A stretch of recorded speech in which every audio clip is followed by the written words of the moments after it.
తెలంగాణలో కాంగ్రెస్ అభయహస్తం హామీలకు సంబంధించి తీసుకుంటున్న దరఖాస్తులను 2 రోజులు బ్రేక్ ఇస్తోంది. 2 రోజులు దరఖాస్తులు స్వీకరణకు సెలవును ప్రకటించారు. రేపు ఎల్లుండి దరఖాస్తులు స్వీకరించడం లేదు. రేపు ఎల్లుండి సెలవు ప్రకటించారు.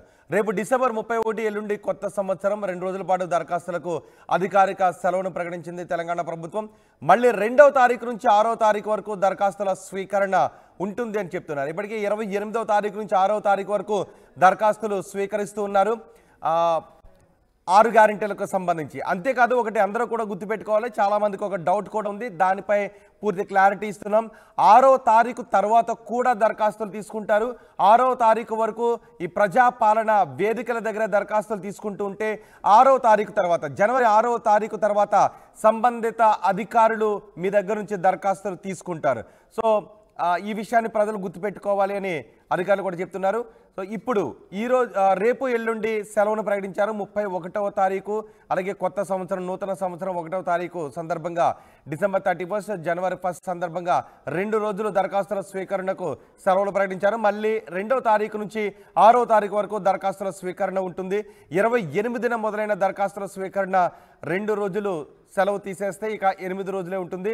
దరఖాస్తులకు గడువు పెంచాలి అనే డిమాండ్లు కూడా వస్తున్నాయి.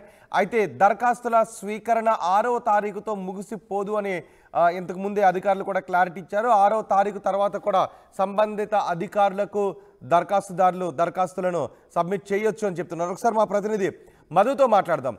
మధు, చాలామందికి ఒక డౌట్ ఉంది.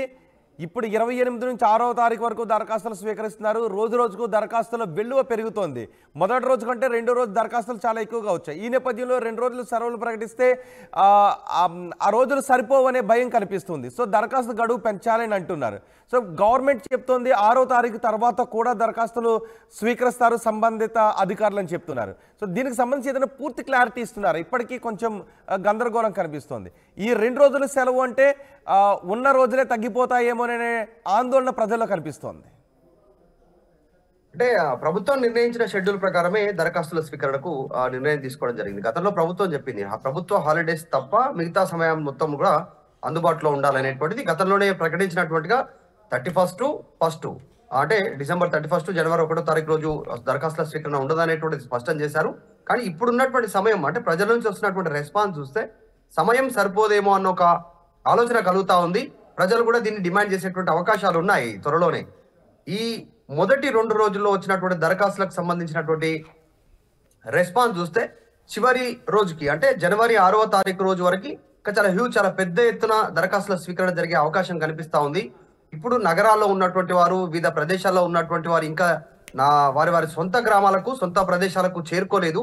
చాలా స్పష్టంగా అధికారులు ఒక అంశాన్ని మెన్షన్ చేస్తా ఉన్నారు. ఆధార్ కార్డ్ అడ్రస్ ఎక్కడైతే ఉంటుందో ఖచ్చితంగా అక్కడే మీరు అప్లై చేసుకోవాలనేటువంటి చెప్తా ఉన్నారు. స్వయంగా వారు అప్లై చేసుకోకుండా వారి తరఫున ఎవరైనా అప్లై చేయొచ్చు, కానీ సొంత ప్రాంతంలోనే అప్లై చేయాలి. ఇప్పుడు చూస్తున్నటువంటి 2 రోజుల్లో ఒక రోజు మించి మొదటి రోజుకు మించి 2వ రోజు 1,00,000 అప్లికేషన్లు పెరిగాయి. సో ఈ రోజు ఇంకా సంఖ్య మరింత పెరిగే అవకాశం ఉండొచ్చు. రేపు సండే, ఈరోజు శనివారం, రేపు సండే, తర్వాత మండే ప్రభుత్వ హాలిడే ఉంది. తర్వాత మరింత సంఖ్య పెరిగేటువంటి ప్రజల లోపల ఇంకా వైరల్ ఎక్కువ అవుతా ఉంది. దీనికి సంబంధించినటువంటి న్యూస్ సబ్మిట్ చేయాలి, ఆ ప్రభుత్వ పథకాలు రావాలంటే అనేటువంటిది. సో చాలా పెద్ద ఎత్తున అవకాశం ఉంది. రేషన్ కార్డు హోల్డర్దారులే రాష్ట్రంలో దాదాపు 90 లక్షల మంది, నియర్లీ 89,90,000కు పైగా రేషన్ కార్డులు ఉన్నాయి. ఇంకా వారి అప్లికేషన్ రాలేదు. కేవలం ఇప్పటి వరకు 15 లక్షలకు పైగా మాత్రమే అప్లికేషన్లు వచ్చాయి 2 రోజుల్లో. చివరి 6 రోజుల్లో ఈ సంఖ్య పెరిగేటువంటి అవకాశం కనిపిస్తా ఉంది. సో కాబట్టి ప్రభుత్వం ఈ డేట్ ను పెంచే ఆలోచన ఉందా లేదా అనేటువంటి త్వరలో తేలనుంది. ఎందుకంటే డెడ్ లైన్ ఉంది ప్రభుత్వానికి, 100 రోజుల్లో 6 గ్యారెంటీలు కంప్లీట్ చేయాలనేటువంటిది. కనీసం రేషన్ కార్డు ఉన్నటువంటి వారికైనా ఈ 6 గ్యారెంటీలు అమలు చేయకపోతే ప్రభుత్వం అబాసు పాలయ్యే పరిస్థితి ఉంటుంది. ఎందుకంటే ఆల్రెడీ ఎగ్జిస్టింగ్ ఉంది, రేషన్ తీసుకుంటున్నారు వాళ్ళు, గతంలో ఆల్రెడీ పెన్షన్ తీసుకుంటున్నారు పోస్ట్ ఆఫీసుల ద్వారా, బ్యాంకుల ద్వారా, తర్వాత రైతు బంధు తీసుకుంటున్నారు డైరెక్ట్ గా బ్యాంక్ అకౌంట్ లో. ఒకవేళ కనీసం ఆ సంఖ్య వరకైనా ప్రభుత్వం 6 గ్యారెంటీలు అమలు చేయకపోతే అబాసు పాలవుతుంది. కాబట్టి ఆ విషయం పైన దృష్టి పెట్టేటువంటి అవకాశం ఉంది. సో గడువు పెంచారా అనేటువంటిది కూడా చూడాలి. ప్రస్తుతానికైతే 6వ తారీఖు డెడ్ లైన్. ఆ రోజులోగా ఎంత అప్లికేషన్లు వస్తాయి అనేటువంటిది చూడాలి. కొన్ని చోట్లలో అప్లికేషన్ల గురించి కూడా సమస్య ఉంది. బయట అప్లికేషన్లు అమ్ముతున్నారు జిరాక్స్ సెంటర్ లో. తర్వాత 6వ తారీఖు డెడ్ లైన్ లేకపోతే ఇది నిరంతర ప్రక్రియ?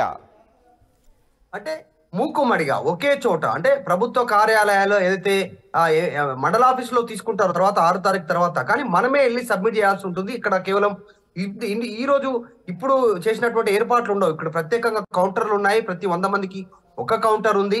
సో చాలా ఈజీగా ప్రాసెస్ అవుతుంది. దరఖాస్తు నింపాలన్నా కూడా అక్కడ ఒక సలహా మనకు వాలంటరీ ఉంటారు. వారు దీనికి సంబంధించినటువంటి అంశం పైన మనకు హెల్ప్ చేస్తారు. మనం నింపుతారు. మన డీటెయిల్స్ చెప్తే చాలంటే ఆధార్, రేషన్ కార్డ్, ఇంటి డీటెయిల్స్ మన ఫోటో ఇస్తే చాలు, వాళ్ళని నింపి కూడా ఇచ్చేటువంటి అవకాశం ఉంది. కానీ నెక్స్ట్ 6వ తారీఖు తర్వాత నిరంతర ప్రక్రియ ఉన్నప్పటికీ కూడా మనమే మండల ఆఫీస్కి వెళ్లాల్సి ఉంటుంది, మనమే సబ్మిట్ చేయాల్సి ఉంటుంది.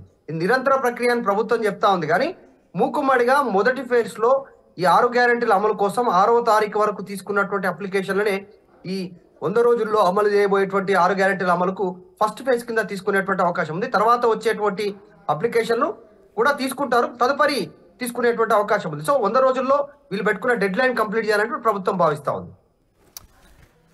రైట్ మధు, అభయహస్తం పథకం కింద తీసుకుంటున్న దరఖాస్తులకు 2 రోజులు ప్రభుత్వం సెలవు ప్రకటించింది.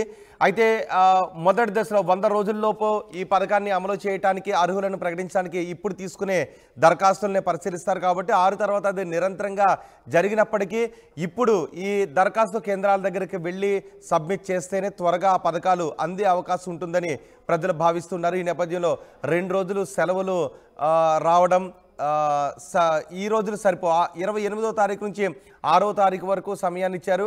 అందులో 2 రోజులు సెలవులు తీసేస్తే ఎన్ని రోజులు మిగులుతాయనే అభిప్రాయం జనాల్లో కనిపిస్తోంది. సో 6వ తారీఖు వరకు కాకుండా ఈ దరఖాస్తుల స్వీకరణ గడువు మరికొన్ని రోజులు పెంచాలి అని మండల కేంద్రాల్లో తీసుకోవడానికి ఇది నిరంతర ప్రక్రియగా సాగుతున్నప్పటికీ ఈ కార్యక్రమం కింద ఏదైతే చేపట్టారో కౌంటర్లు పెట్టారో ఈ కౌంటర్లను కొన్ని రోజులు పొడిగించాలి అని ప్రజలు డిమాండ్ చేస్తున్నారు. చూద్దాం ప్రభుత్వం ఏదైనా నిర్ణయం తీసుకుంటుందేమో.